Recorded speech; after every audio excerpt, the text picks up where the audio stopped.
here on the recording. All right, so we're gonna go off and running here. I realize a few people may be dragging in from your, I'm sure, very uplifting talk about Tuesdays with Maury. That, of course, is Tertiar's goal, to have you all equally depressed by the end of the year.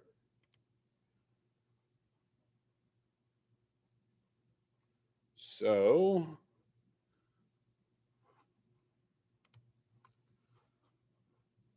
anyway,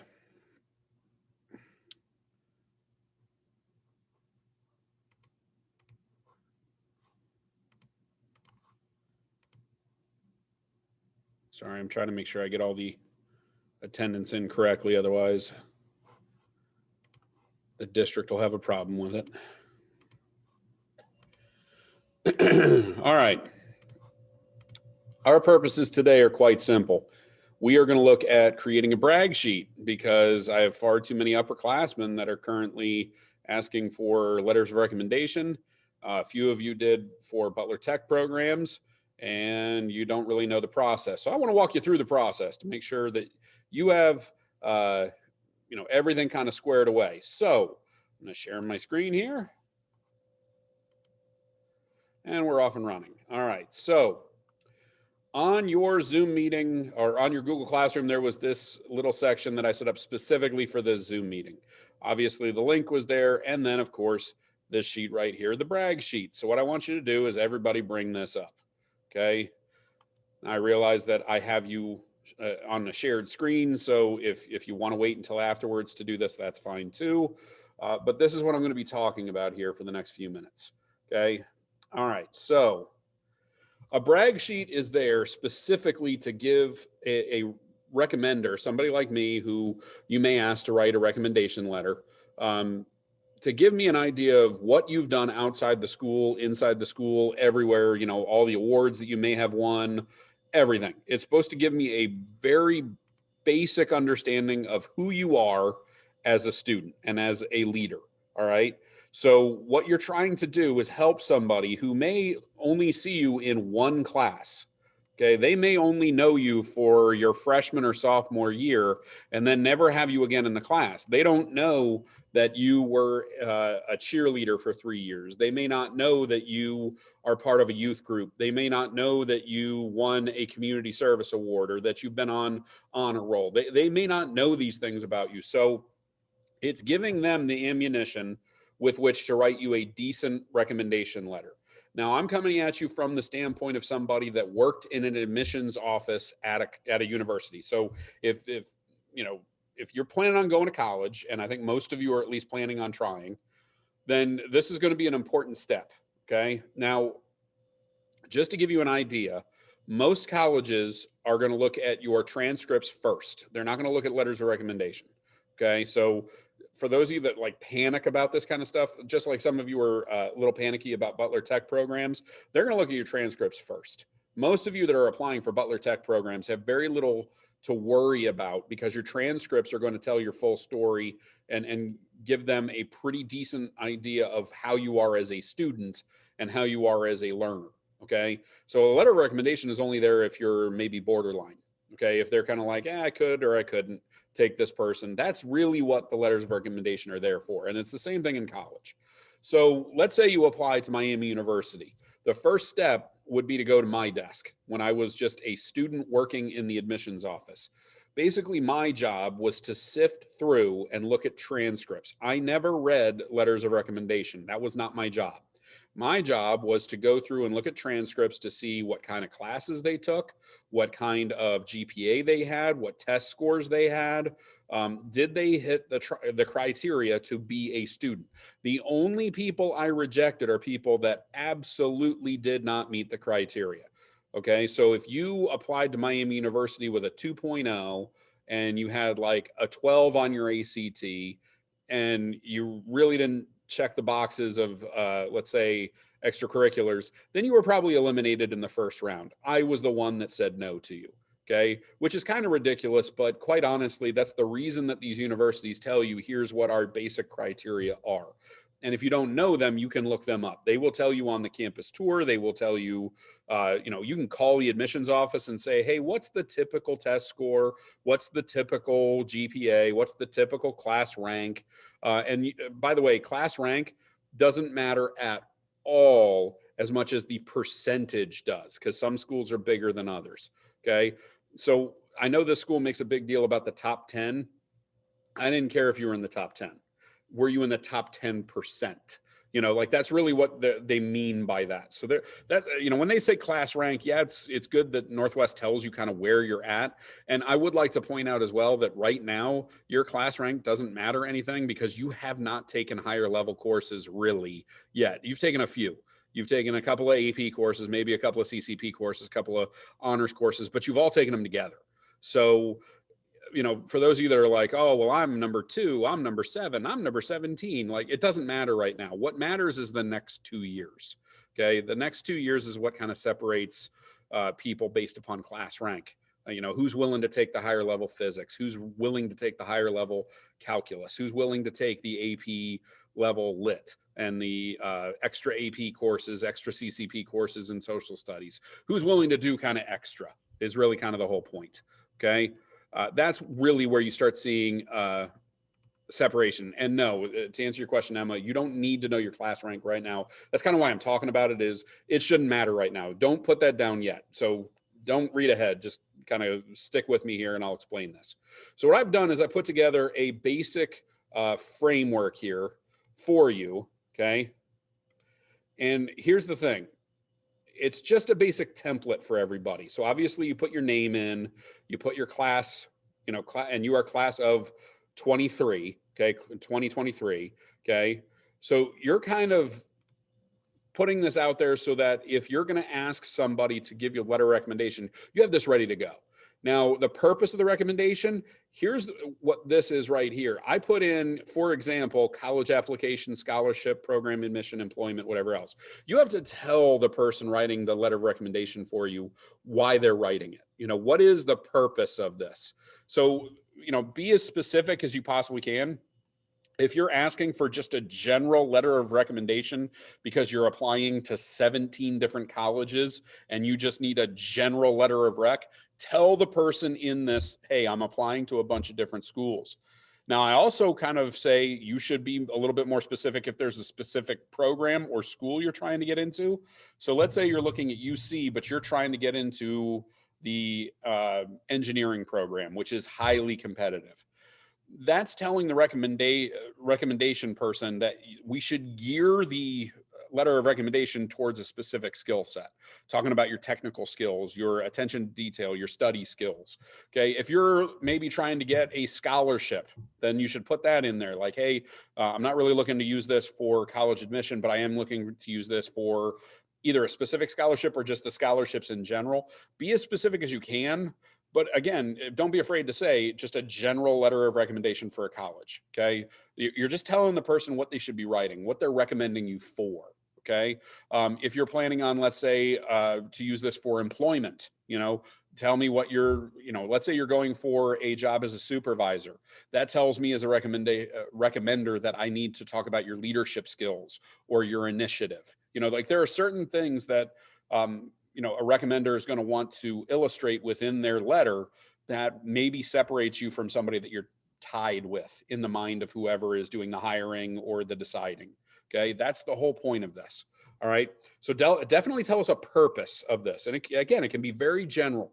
Okay. But don't leave that blank, and certainly don't leave my examples there. My examples are there specifically just to kind of remind you that you need to kind of say to the recommender, here's what I need you to do this for. Okay. Your overall GPA, I would wait on this to the point when you need a letter of recommendation. So, senior year, when they give you your transcripts, or when you go to the guidance office and say, hey, I'd like a copy of my transcripts if possible. You can also email your counselor and say, is there a way to get a copy of my transcripts? Because I need to know my GPA or my class rank specifically for admission to a Butler Tech program, or I need it to, let a college know, or, hey, I'm looking at a scholarship and I kind of need to know this information. They'll tell you, they'll give it to you. Again, it's a little early for that. I wouldn't worry about that yet, but that space is just there so that you can put that in there. This is the only time anybody's going to care what your GPA was in high school. I promise you, nobody's going to ask you after high school. Okay. Once you get into college or get into your field of, whatever you're endeavoring to do after high school, nobody's going to care what your GPA was in high school. And when I interviewed for a job, out there, nobody ever asked me my GPA in college either. Okay. Very rarely is that going to come in unless you're going for another level. The only time anybody cared about my undergraduate GPA was when I went for my graduate degree. That was the only time they asked for my transcripts. So really, academia is the only one interested in what your grades are. Okay. Your class rank should be on there. If you got a very high ACT score, or you got something from the PSAT, or some sort of notification about how great you did on a test, you can certainly put in that in your academic accomplishments. If you scored really well on error tests and you really want that to be illustrated, you can ask for that. If you scored really well on AP tests, you can do that in this area. Other areas that you can, or other things you can put in this area, what years were you on the honor roll? When were you maybe a straight A student?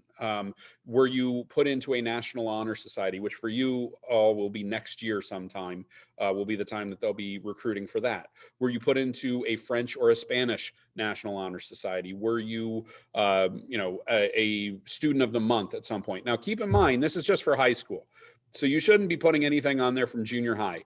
No offense to junior high and elementary school. No one cares about those. You would be so surprised how many times as a, excuse me. Good question, Mr. How can you check? You can ask your guidance counselor. They would have that information on your transcripts. Would basically tell us if you have above a 3.5 on your, quarter one, quarter two, or, for a year or whatever else, that tells you whether or not you were on the honor roll. Okay. So you would just look at your transcripts and see what your GPA was for specific quarters or semesters. So bottom line is academic accomplishments, don't put anything on there prior to high school. Nobody cares. Okay. The amount of times people will be like, I was on the honor roll in 7th and 8th grade. That's cute, but nobody cares. Like at Miami University, if people put stuff on their transcripts from middle school, we kind of laughed at them. So please don't be that kid. Just don't be that person, because nobody cares what you were doing when you had a bunch of pimples and, we're going through growth spurts and awkwardness. That's all 7th and 8th grade is. It's kind of a wasteland. So don't worry about anything you did at PRMS. And it's nothing against the people down there. They're lovely people. They work really hard, but nobody cares what your grades were in 7th grade PE. Okay. Nobody cares what you did when you were at PRE or Taylor or wherever the heck you went to elementary school either. Leave that stuff out. It's only your high school snapshot. Okay. Now, again, those are academic accomplishments, awards, whatever. For you athletes, you can certainly put in that you were a SWAC all conference athlete. Like if you were an all academic athlete, if you had a honor roll level and you were playing a sport at the same time, you'll get that award from your coach. So if you got that for, let's say you were a bowler last year and you were, a 4.0 last year as a freshman, and you were, a SWAC or a building level academic all-star, then you can put that in that section as well. Okay. Anything that you think would help to illustrate you as a person and kind of tell the recommender what to include. Underneath that are sports and activities. Okay. So if you play any sport, if you're in band, if you're in choir, if you did drama, if you were part of art club, anything that you do in the building, anything that you were part of, your wrestleette, your part of, bowling, cross country, football, basketball, whatever you do. Okay. Whatever you do, you're putting down the activity in sport here. And then you're telling me I was, let's say, all right, I'm a cheerleader and I've been a cheerleader freshman and sophomore. And again, this is a brag sheet you should continually update. This is something you should keep in your Google Drive. Okay, in a folder, mark the folder future plans or college prep or whatever you want to call it, and just put this in there so that you can just straight up share it with people when you need a letter of recommendation, and just update it periodically. Go in anytime you get awards, anytime you go through another sports season, anytime you go through another honor roll, just go in and quickly update your brag sheet. You can even just do it once a year at the very beginning of the year when you're looking over your transcripts. You can do it then too. Okay.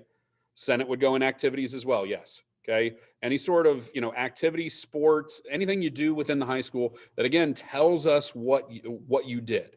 Okay. So does it need to be impressive? Like if you just play a season of a sport? Okay, good question. Let's say you played freshman level volleyball and said, boy, I'm not very good at this. Okay. It's okay to then say, you know what? Freshman volleyball, you can put volleyball freshman year only. Okay. You're just showing that you tried new things. Okay. It's not necessarily bad to put that on there. You still spent time. You still put part of your life towards that. So here's what you're really trying to do is you're trying to separate yourself from people that sat around and did nothing. Okay. Because as somebody, so for example, when I was working at Miami University, if I was looking at two candidates and somebody, let's say, had a 2.8 average and they, let's say, had a 19 on their ACT, and this other person had like a 2.75 average and they had an 18 or 19. So they basically have the same, capabilities. They basically are the same type of student. They're not overly impressive as a student, but they're doing okay. They're doing all right. It's not like they're a failure by any stretch. If I opened up their folders and saw they had 50 or 60 different activities and this other person only had one or two, okay? And yes, Con, you would say you did Senate this year. You're still part of it. It's kind of a goofy thing. Next year, when you continue on with it, you just want that solid string. Sorry for the, just wanted to answer that while it was up. So the whole point here is that when I see that this student who has the same academic credentials as this other student, that this person was really involved and really diverse in what they did. They were in Senate, they were in basketball, they did drama, they, were in a community service outreach thing. And then this other person is like, I did 1 year of swimming. Okay, well, what else? So what was monopolizing your time? Whereas this other person did 50 activities and held a job. So what you're telling me on this snapshot is this person did one activity for 1 year, still only managed to get a 2.8, and this person was involved in everything and got a 2.8. Well, who's the more impressive student? It's this one. They've done more. They've obviously there were things that were detracting their attention from school, and they still managed to perform at a specific level. This other person had no distractions except for video games, is my assumption, or their cell phone, and they still managed to kind of underperform comparatively. So that's kind of what you're trying to do in this, is showing me all the activities. And of course you can add, some of you are involved in everything under the sun. So you would of course add rows to this. Okay. Underneath this, I gave you a spot for awards and recognitions. This is where, let's say you were a Knight Award winner, you were a Squire Page, you got an academic award, you can put it there as well. Let's say you got special recognition from choir, or hey, the band puts you as first chair. Okay, these are things that just help us to understand that you're a section leader. You're, oh, hey, I was lead soprano in the choir. Let's say you say, hey, I did drama for 4 years. That's a good place that, hey, if your junior and senior year, you were the lead, you would put that in there as well and say, I played the lead character in the musical, because obviously that's going to help me to understand that, geez, that was a full-time gig because you were learning lines. You were at every practice. You were there all the time because you were so important to that organization. Okay. You would also put in if you were a captain. I was captain, and it doesn't matter level. Before somebody asked, it doesn't matter level. If you're the captain of the freshman cheer squad, you were still asked by your coaches and your fellow athletes, hey, do I, lead? Am I a leader of all of you? The answer was yes. You were elevated to a captain level. So if you're captain of JV, doesn't matter if it's JV, you're still a captain. It's telling me again that you were elevated amongst your peers to speak for them. Okay. So this is kind of the area where you would elaborate a little bit on what your accomplishments were. Okay. What you did that would set you apart from your fellow teammates and classmates. Then I give you a section for employment history. Okay. Where you worked, the years you worked there, and your roles, titles, responsibilities. Be as specific as you can about this. If you were a shift manager, that again kind of gives me a little bit more to go on, that, hey, your boss saw something in you that said, hey, I'm going to be managing other people when I'm in my teens. Okay. And look, never just say, oh, I was just a waiter. You're never just a waiter. Did you have specific roles and responsibilities within that? Did you, how many hours did you work? If you were just working as a busboy, well, how many hours? 25 a week. Well, that's a lot of bussing. You did a lot of things around that restaurant. They don't hire people for that amount of hours per week that are not dependable. Okay. So anything you can do to elaborate on what you did and how you did it is important there. Okay. And of course, you're putting down all your work experience there because it gives us a better picture of who you are as an individual. Underneath that is community service opportunities. Okay, you're talking about the organization. So let's say you did some extra work for the SPCA and you worked with animals. You would say, hey, I worked with these folks for however long it was, and what type of service. I was cleaning cages, I was walking dogs, I was, taking care of this, that, or the other. You can say, hey, I worked for the March of Dimes, and I did it, in May of, 2020, and I worked the kid zone. You're just kind of telling us what you did to accrue hours of community service. This, by the way, can be one of your largest sections. Okay. A lot of people put in a tremendous amount of community service during high school. And I will tell you this right now, I know it's tough right now with COVID and everything, but after things start to lift a little bit, during your junior and senior years, you're going to want to put in some serious community service hours. You're going to want to do some things out in the community, because I'll tell you right now, that's what impresses colleges more than anything else. When we were borderline at Miami University with somebody, I was in the room where the higher ups, the actual people that were making the decisions, they inevitably came back to how many community service hours did they do. Anytime we were borderline on somebody, they didn't care that they were the captain of the swim team. They didn't care that they were the lead in the High School Musical. They didn't care any of that stuff. They always asked me, well, how many hours is that person comparative to this other person? And if I said, well, this person has 175 charted hours and this person has like 175 won every single time. So community service is a big part of this, because remember, they're inviting you into their collegiate community. They want people that are going to be active and be caring to the surrounding community, as opposed to people that are just there to party, or even just people that are there to study. Like they want people there that are serious about academics, no question, but they want people that are going to get involved too. Okay. Then underneath that, community and church organizations, I leave that open to where, let's say you led a youth group at your local church or religious organization. Let's say you helped out with local government in some way, shape, or form. You would include that there. Okay. All right, Ms. Durr, to answer your question, not at this time. Because of COVID, everything is pretty much shut down. Now, that does not mean that there aren't opportunities out there, but normally, Mr. Ficker and I get like 100 emails a week of local organizations that are looking to get volunteers. We haven't had that because legally they can't ask us for it. During the age of COVID, they can't ask. There are organizations out there that are still asking for volunteers. For example, any of the nonprofit organizations out there are going to have recruitment drive things, or walks, or charity events. Local governments typically have things like this. Okay. How many hours are required to graduate? We have lifted that for right now because of COVID. Everything's changed because of COVID. Okay. Everything's changed. Because again, if we can't provide you with opportunities, then we can't require them for graduation. So you guys actually might dodge that completely, depending upon how COVID works out over the next year or so. I know that this year's juniors will not have to worry about it. I would strongly, my belief is we're probably going to not require it next year either. Okay, that would be my assumption. Okay, just by the way things are trending right now. But it's still a good idea that if, let's say you're a part of a church organization that does food drives, works a food pantry, delivers things to shut-ins, that's community service. You're doing things, service towards organizations. Okay, so you're still allowed to do that. The one caveat is you can't be preaching. If you're delivering food to shut-ins and then saying, well, you got to pray with me, that's spreading your religious organization's message. That's not community service. But if you're just showing up at Christmas time and delivering food to needy families, that's service. You're helping out with that. If you're helping out with a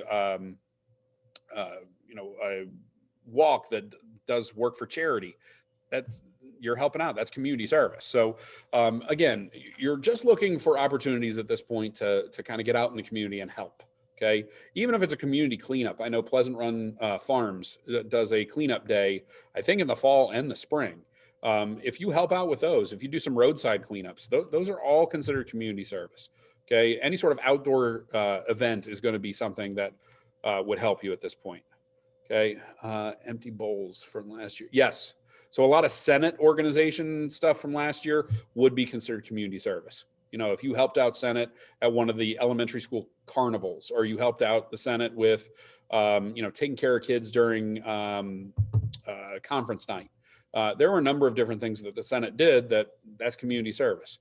You know, United Nights for years, we would go down and help out with the March of Dimes. We didn't last year because of COVID. So, I mean, there were a lot of things that you can point to and say, hey, I'm serving the community, I'm helping out. And there are things you may have done around the school that would be considered community service. But again, it's the idea that these were not requirements of the actual organization you were in. You were doing something extra. You were doing something for the betterment of your school or community.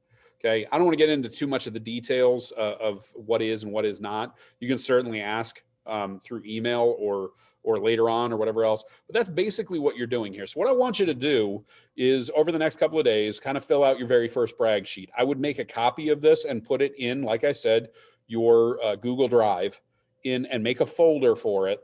And that's where you should put everything. Okay. So here's the basic process that I want to make sure you understand. Okay. Do you have to have it certified? Not necessarily on a brag sheet. Okay. Now, of course, make sure it's as accurate as you possibly can be. Don't say, oh, I did 100 hours when you really did 2. Okay. Try and be as specific as you possibly can. Okay. I never had one where somebody looked at it and said, oh, that's BS. They didn't do 100 hours of community service. Don't lie, because this catches up to you, because there have been times where somebody called. You don't get caught on college admissions for that, but you get caught on financial aid. Financial aid office does call and follow up if you did an inordinate amount of community service at an organization. Because obviously, if they call up and say, hey, we got a message that, you know, Johnny did 20 hours with you guys per week during high school, and the organization goes, who the heck's Johnny? Then Johnny's losing his financial aid, you know, because Johnny did academic dishonesty. So please make sure that you're being accurate in your reporting. But as per, like, do I need to have it signed off? No, especially not on your brag sheet. Now, the brag sheet should be put into a Google Drive, okay, into a folder. And that's where you should also put all of the letters of recommendation that you get over the years when you ask for them. So if somebody gives you a letter of recommendation and you're not waiving your right to see it, some colleges require that. So keep that in mind when you're a senior. If a college says we want a blind letter of recommendation, that means that you asked me to send in a letter of recommendation and you're never going to see it. Okay. Most colleges have gotten away from that, but there are still some that are sticklers about that.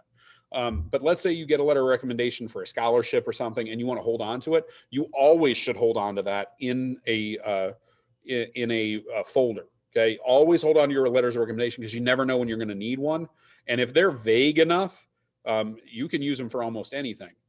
I would also recommend that when you start writing essays for scholarships, for college admissions, for whatever else, that you keep those in that folder too, because it's amazing how, let's say OU says, oh, hey, in order to apply to us, you have to write a essay. And then the scholarship says, hey, in order to apply for this, you have to write an essay. And both of them are asking, what's the one time in your life you felt challenged and had to overcome? You're writing the same essay. Work smarter, not harder. Do not write a separate essay for each one of them. You wrote one, submit them to both. And if you keep them in that folder, you'll always have them in your little arsenal of written statements, especially if you had somebody like Mr. Gillian look over them, who is a phenomenal writer in his own right and has really, if you're going to go to anybody in the English department and ask them to help you with writing, Mr. Gillian is the man. I'm telling you right now. Nothing against Tertiary, nothing against Castor. They're great people. They work really hard. But man, Gillian, he's whipped me into shape a number of times too. When I was applying to grad school, I had him kind of overlook my writing as well, because he's just that good. Just throwing it out there. And that's down the road a bit, you know, when you're a senior. But bottom line is you should have a folder set up with all of these things so that they're at the ready. Now, when you're a senior, especially, and many of you are looking towards colleges, you're going to start thinking to yourself, all right, well, who would I want to recommend me? Who did I impress the most? It could be a coach. It could be a teacher. It could be a religious leader. It could be a community leader of some sort. It could be a principal, a counselor, whatever else. Let's learn the etiquette here. You always write an email or in person, ask the person to write the letter of recommendation. When they say yes, you say, I will email you my brag sheet. I will share my brag sheet with you as soon as possible. And when I say as soon as possible, it's like you go home that day and you do it. You don't wait 3 weeks. Okay. You never ask the person right before it's due. Okay. Always, if you know that the letter of recommendation needs to be in by November 1st, then you ask them in September. You ask them well in advance and you tell them I need this done. Now, here's my rule of thumb for me. I always did it this way. I would ask my teacher, Mr. Armstrong, can you write a letter of recommendation for me? He'd say yes. Now, I knew Mr. Armstrong is my cross-country coach. He was my favorite teacher. But I knew he was not lazy, but a little lax in getting things done on time. So if the due date was November 1st, I always said, hey, can I have that letter by October 15th? The idea was that way, if he missed my deadline, he still had 2 weeks. Okay. So that way I could come up and say, hey, you're going to miss the deadline. And if he was like, man, I really can't get to it, I'm like, well, the actual deadline was the 1st.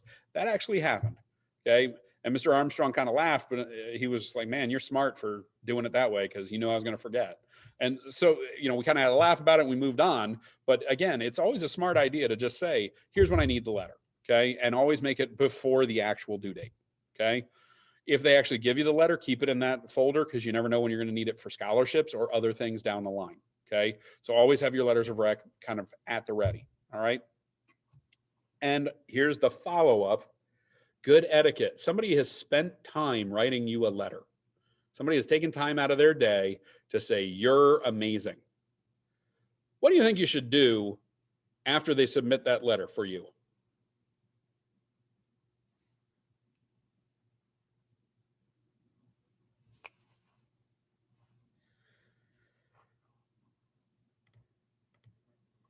Thank them. Yes, Matthias, you are correct. There are little,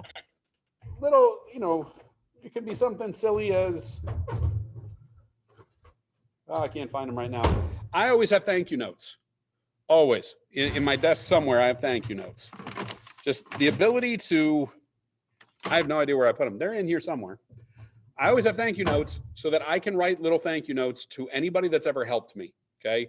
You should write little thank you notes like, thank you so much for helping me out. I really appreciate you spending the time and effort to help me on my college journey or, whatever, and do realize right now, I hold on to thank you notes from people. Okay.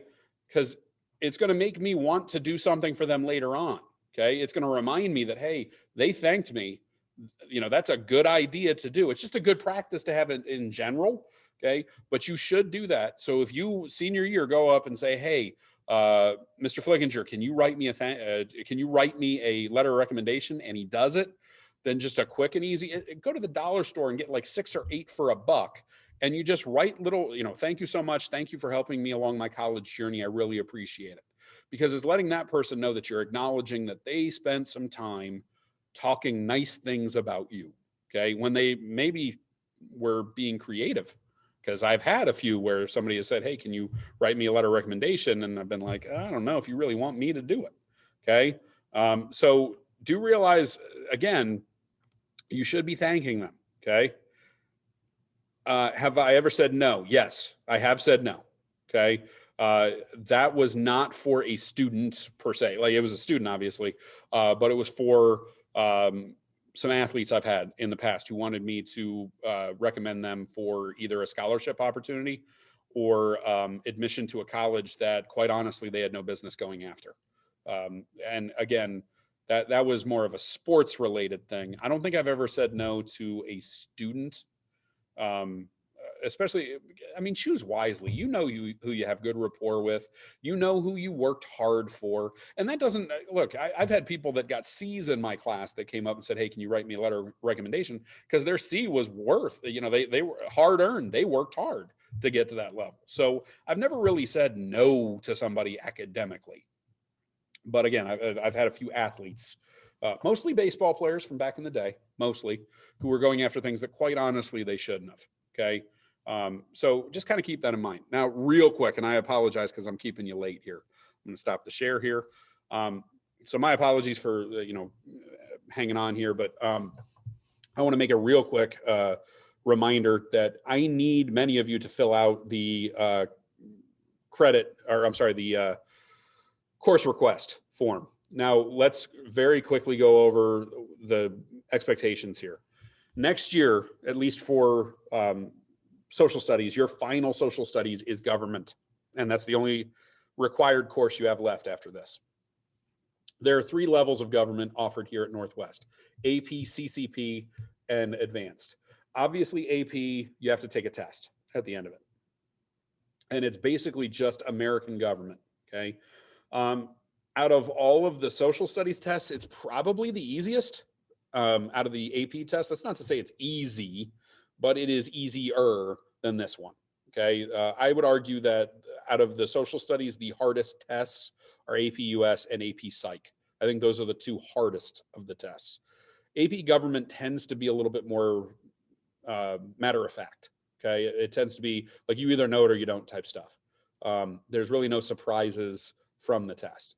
So if you know the system of governance, if you know how the Constitution works, if you're pretty well aware about the amendments, you're probably going to do okay. Again, you're going to have to study, you're going to have to prep, but it's not one of those tests that people walk away going, man, I was really surprised. Okay. So the CCP option, I want to make sure you understand, that is through Sinclair, and the CCP option does not always get accepted everywhere. Like if you go out of state or you go private school, it may not be accepted. And some public universities are starting to say, well, instead of 6 credit hours, we'll accept 3. Okay, so CCP should be like, hey, I know I'm going local, and I know those universities accept the Sinclair credit. Okay, you should not be accruing a bunch of Sinclair credit if you're planning on going to, let's say, Penn State. You're going to out of state to Pennsylvania. That's where you're going. Well, if you're going out of state, you should be taking the AP class every single time. Okay, if you're planning on just going to Miami Hamilton and then seeing what happens, then yeah, taking CCP works. Okay, that's basically the equivalent of taking a Miami Hamilton entry-level U.S. history class or U.S. government. Okay. And that works across the board, by the way. I know that you have a decision to make over AP, CCP, English. Okay. AP composition, you have to take a test at the end. Now, it's hard. It's hard. But that's the whole point of this AP stuff, is getting you ready to when, you have to write at the collegiate level, which is a whole nother level. Okay. A lot of the stuff I whine and complain about, like college, they're just going to mark you down for. So just kind of keep that in mind. Like you're going to have to improve. I always tell students the 3 things you have to do. You have to improve your vocabulary. You have to learn how to write, and you have to know how to do basic calculations without typing everything into a calculator. Okay. Basic logical skills. So if you all of a sudden are like, man, what's 81 divided by 9? And you have to type that into a calculator, you're going to struggle in college. Okay. You have to be able to, on the fly, kind of just be able to figure that stuff out. Okay. Vocabulary. If you have the vocabulary of our previous president, you're going to struggle in college. Okay. No offense to President Trump. He always used the same 5 or 6 words over and over and over again. He needed to take out a thesaurus every now and then and come up with synonyms. Okay. Now, he was always talking to the dumbest person in the room. He was smart that way as a politician, but it doesn't work when you're writing essays at the collegiate level. You need to be able to say more academic words than a lot or big or much or huge. You need voluminous. That's you need those types of words that you're just pulling out and utilizing correctly, I might add. Okay.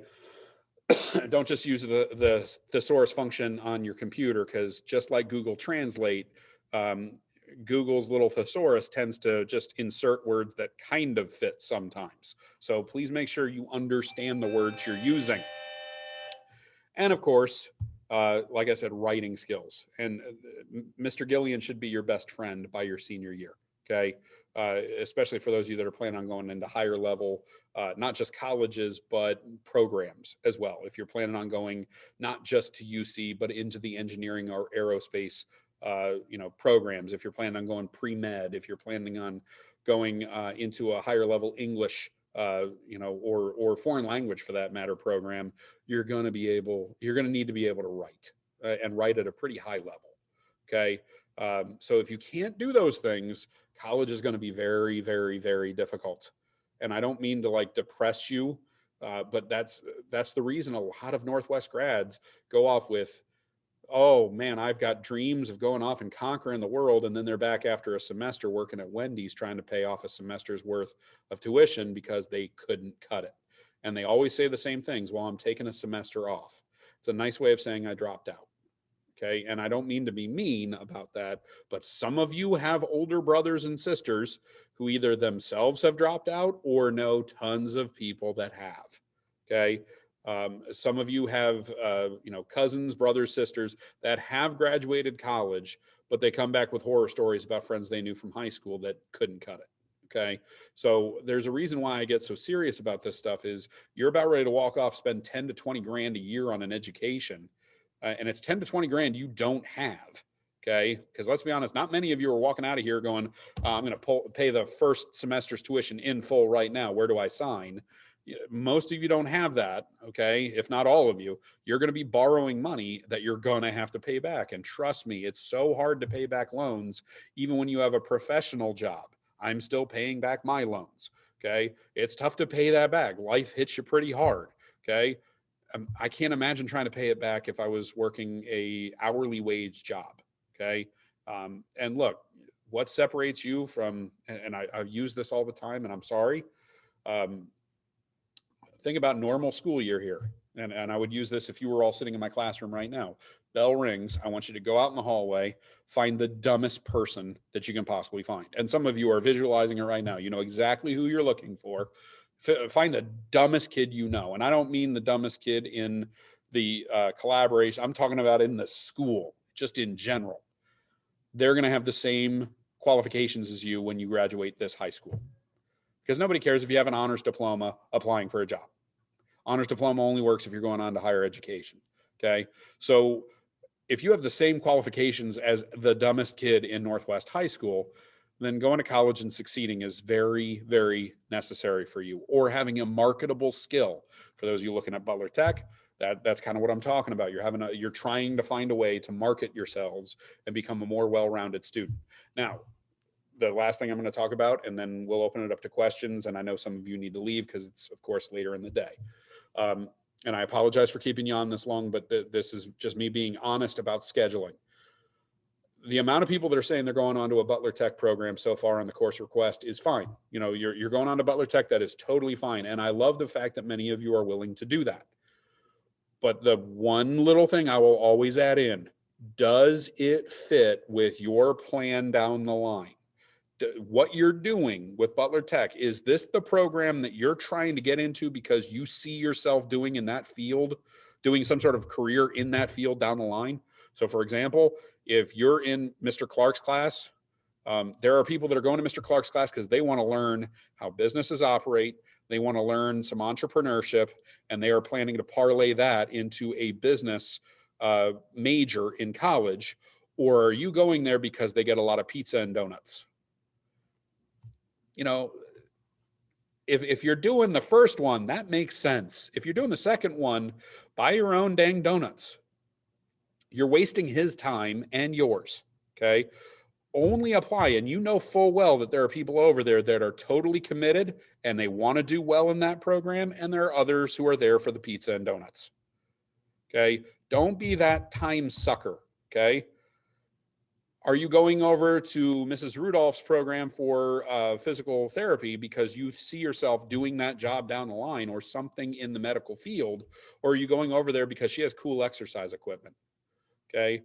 Are you going over to Butler Tech to do a program over there because you legitimately see yourself doing some sort of microbiology, or are you doing it just because you want to leave the building and go off and go to Butler Tech?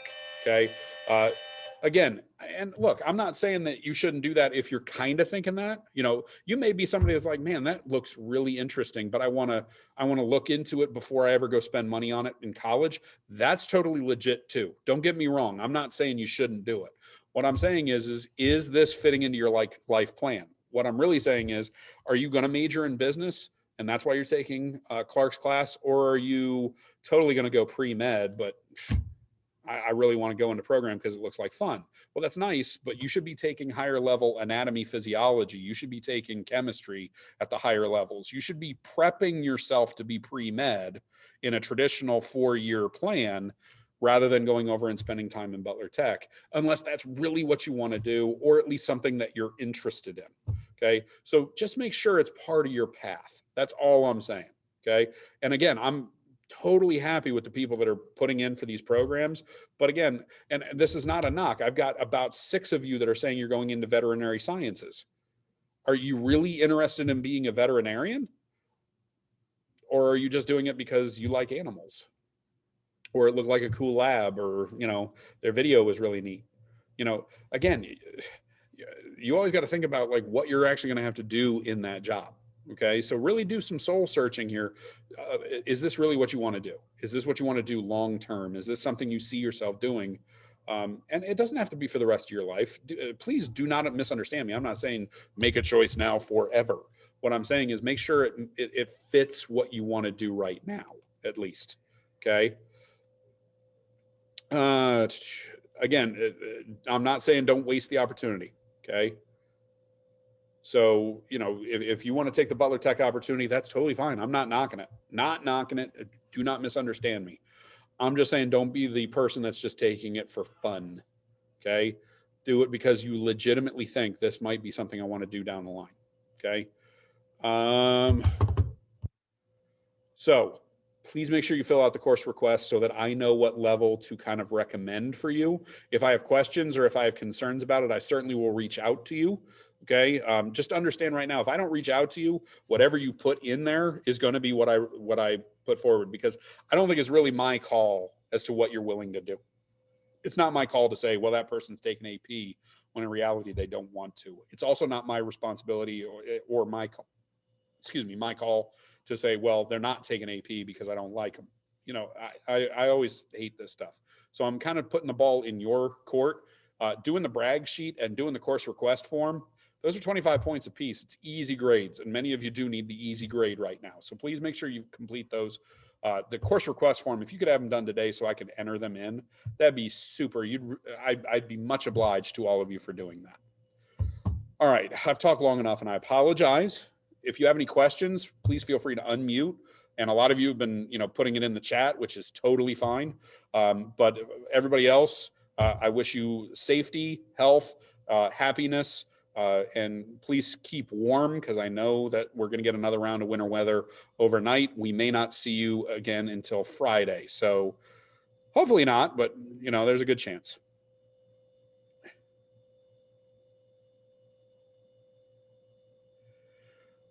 Good looking out, Keys. That's an excellent organization.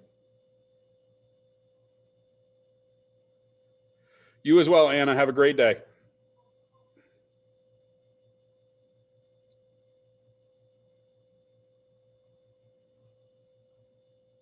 I got one question.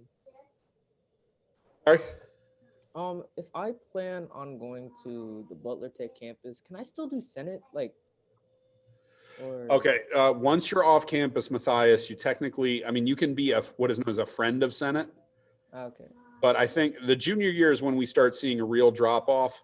If you remember last year, the juniors were the smallest group.